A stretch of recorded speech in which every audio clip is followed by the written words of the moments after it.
Tito Ortiz, thank you so much for your great time, incredible destiny that you've come from. One of the greatest wrestlers ever to come out of Cal State Bakersfield Roadrunner program. No way. Stephen Neal's the man. But the most successful.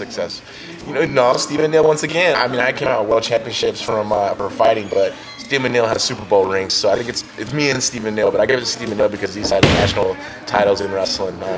He's a more decorated wrestler. But I mean, come out of Bakersfield, you learn a lot of stuff in Bakersfield. I learned a lot of hard love, you learn a lot of hard work and dedication. Rafael Davis, who came out there also. We came from Golden West Junior College, and me, him, and Dave Foe, we came from junior college. We went to Cal State Bakersfield, and I gave it a run. And me and the coach didn't see eye to eye, and I went on to become a fighter. And Stephen Neal stayed there and dominated. Rafael went on to play fifth in the nation. But wrestling, it teaches you a lot of things, and I learned a lot of things that year for sure. Tito, you have two boys that are following your footsteps? Three boys. Three boys now. 14 and twin 7-year-olds. And they're following your footsteps as well? Yes. What does it mean to be a dad as a coach now, seeing it from the other side now that you're actually finally making the right decisions, not pushing my kids to make them hate the sport. Pushing it to make them want to do it.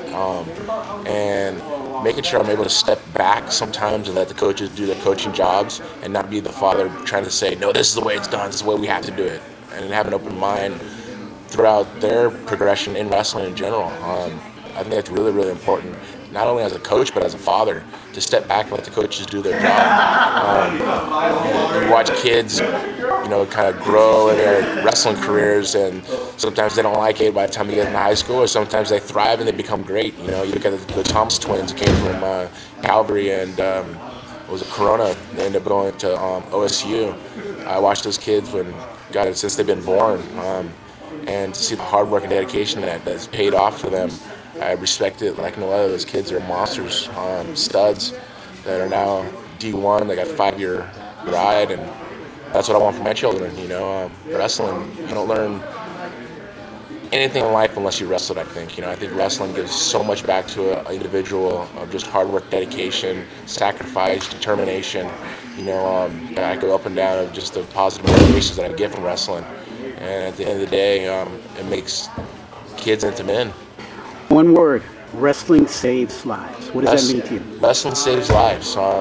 Wrestling saved my life. My true name is Jacob. In the Bible, there's a verse of Jacob wrestled against the angel, and the angel beat Jacob and saved his life. I was in that same type of situation in my life when I was a freshman in high school, and I was hanging around the wrongest people, doing not great things. And I walked into the wrestling room as a fan of professional wrestling, not knowing anything about collegiate wrestling at all.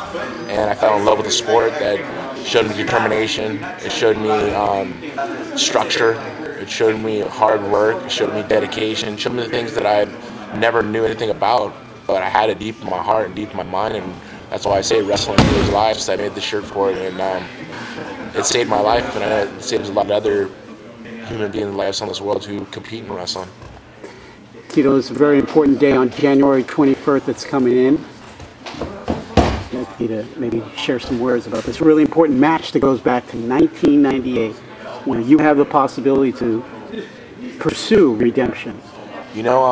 This happened 18 years ago up in Oregon. I was wrestling for Cal State Bakersfield. I was their 190-pounder, and Chael Sonnen bumped up to wrestle against me. And I never watched the match until Flow Wrestling posted it last Friday. And I haven't seen it since the match. The match didn't go as I thought it went. I thought he just hit me in a headlock right off the bat. I didn't know he even shot a single on me. And I defended a single and muscled out of it. And I couldn't realize, I started thinking back on it, and it was like, I was that much stronger than him back then.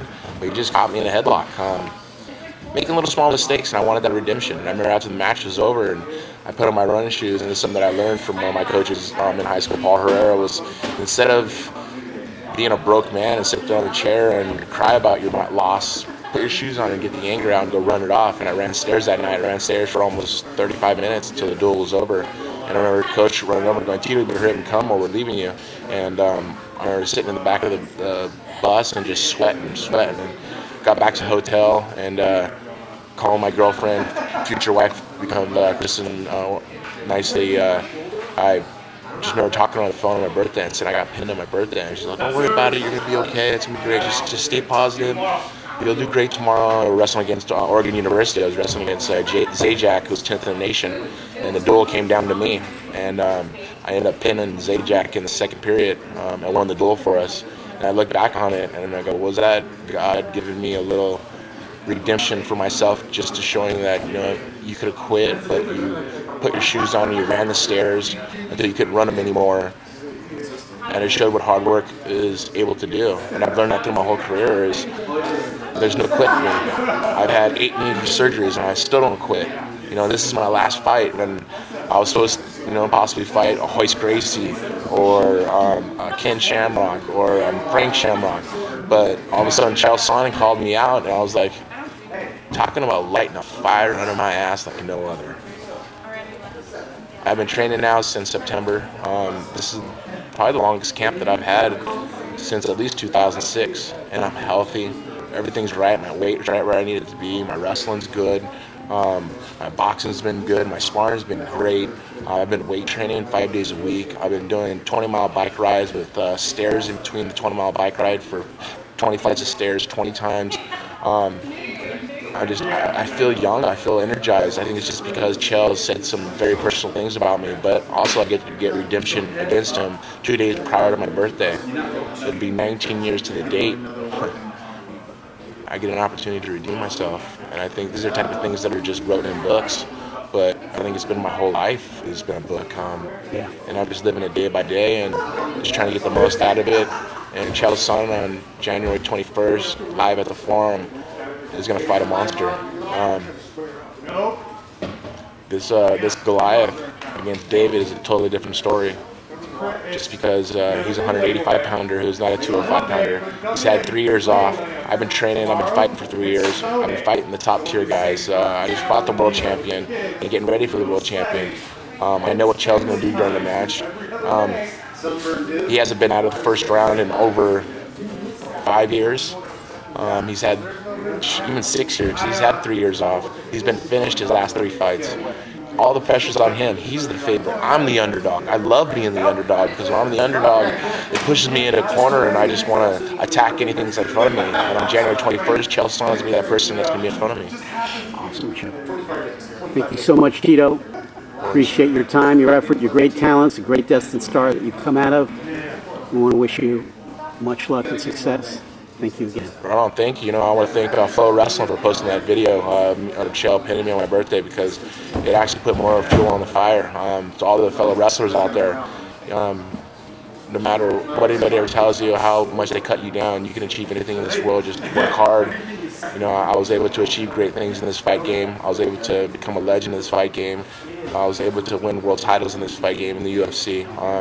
I've done everything I've done with respect and with integrity and perseverance, and the integrity that I've held through my name. I think that's the number one. It's the integrity in the world championships that I've got from all of it, and it's from hard work and dedication from wrestling, and I'm going to pay it down to my kids. So January 21st is the last of Tito Ortiz in the cage, but I'll give it my all to all my fans, and I appreciate your guys' support, all the wrestlers, all the young wrestlers coming up.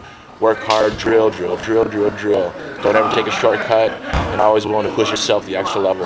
That's what I've done my whole life, and that's why I'm here today. Successful, and able to give my kids all the fortunes and things that I've always wanted as a kid. As a coach and a father, I appreciate your guys' support, man. Thank you. Thank you so much, Tito. You're a great dad, great wrestler, great coach, great talent, great personality. Thank you very much, man. Thank you, buddy.